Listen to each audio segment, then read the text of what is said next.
આજના સૌ પ્રથમ મહત્વપૂર્ણ મુદ્દાથી આપણે શરૂઆત કરી સુપર 6ની પાણીપુરી।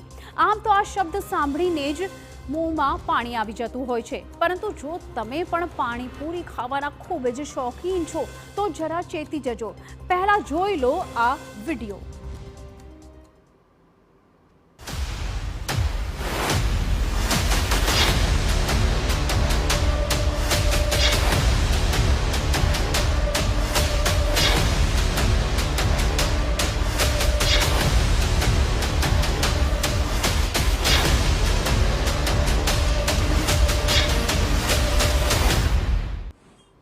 जी हाँ, आ पाणीपुरी मारशे।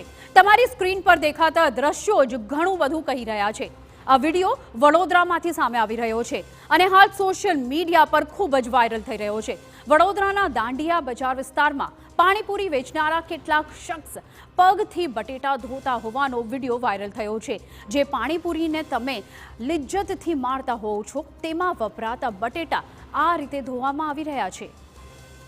એટલું જ નહીં, રસ્તા પર ગંદકીમાં પડી ગયેલા બટાટાને પણ ફરી ઉઠાવીને ધોઈને પાછા તપેલામાં નાખી દેવાયા છે। હાઇજેનિક પાણીપુરીના નામે લોકો પાસેથી મોટી કિંમત તો વસૂલવામાં આવે છે, પણ હકીકતમાં શું હોય છે તેની સાબિતી આ દ્રશ્યોમાં જ જોવા મળી રહી છે। જો કે આ વિડીયો વાયરલ થયા બાદ તંત્ર હરકતમાં આવ્યું અને આરોગ્ય વિભાગ દ્વારા ભૈરવનાથ આઈસ્ક્રીમ શોપ કે જેનું પાણીપુરીનું કાઉન્ટર પણ છે ત્યાં દરોડા પાડવામાં આવ્યા છે। તપાસમાં વિડીયો આ શોપનો જ કારીગરનો હોવાનું સામે આવ્યું છે। ત્યારે ભૈરવનાથ આઈસ્ક્રીમ શોપનો પાણીપુરીનો ધંધો બંધ કરાવી અન્ય વસ્તુઓના પણ નમૂના એકત્ર કરવામાં આવ્યા છે। ગઈકાલે જે સોશિયલ મીડિયા પર જે વિડીયો વાયરલ થયો હતો તે અંતર્ગત અમે ઇન્સ્પેક્શન કરી અને તેમનો દેવ નારાયણ પાણીપુરીનો ધંધો તાત્કાલિક અસરથી બંધ કરાવેલ છે અને તેમને આપવામાં ફૂડ સેફ્ટી સ્ટાન્ડર્ડ એક્ટ અંતર્ગત રજીસ્ટ્રેશન પર રદ કરાવી દીધેલ છે અને તેમની જે બીજી પ્રિમાઇસીસમાં ભૈરવનાથ આઈસ્ક્રીમ જેમાં તેઓ આઈસ્ક્રીમ અને કોલ્ડ ડ્રિંક્સનો ધંધો કરે છે તે અંતર્ગત અમે ત્યાંથી પણ આઈસ્ક્રીમના નમૂના લઈ અને લેબોરેટરી મોકલવાની કાર્યવાહી કરવામાં આવી છે। સમગ્ર ઘટનાક્રમમાં દુકાનદારનો દાવો છે કે તેની કોઈ જ ભૂલ નથી અને તેણે આ કરતૂત કરનારા કારીગરોને પણ છૂટા કરી દીધા છે।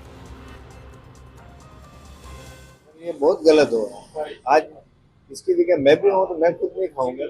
आज ग्राहक भगवान होते हैं, उनको ये सुविधा तो तुरंत मैंने राजस्थान से तुरंत दौड़ के आया, लड़कों को निकाला कि एक्चुअली मेरे को राजस्थान में आना जाना रहता है, मेरा छोटा परिवार, तो ये बहुत गलत हुआ। जो भी बीएमसी कार्रवाई करेगी मेरे को। उल्लेखनीय है कि अनहाइजेनिक पाणीपुरी खावी स्वास्थ्य માટે અત્યંત જોખમી સાબિત થઈ શકે છે। ખરાબ પાણીપુરીથી પાચન ક્રિયા પણ ગડબડ થઈ શકે છે અને સાથે જ ડાયરિયાની તકલીફ ઊભી થઈ શકે છે। પેટમાં દુખાવાની અને ચાંદાની કે આંતરડામાં સોજાની સમસ્યા સર્જાઈ શકે છે। ખરાબ પાણીપુરીથી લીવર પર પણ અસર થઈ શકે છે। પાણીપુરીમાં થતો आर्टिफिशियल कलरનો उपयोग अत्यंत जोखमी साबित થઈ શકે છે। આ આર્ટિફિશિયલ કલર કેન્સરને પણ નોતરી શકે છે, સાથે જ બ્લડ પ્રેશરની સમસ્યા પણ વકરી શકે છે। અનેકવાર વપરાયેલા તેલમાં તળાયેલી પૂરી હૃદય માટે ખૂબ જ નુકસાનકારક છે।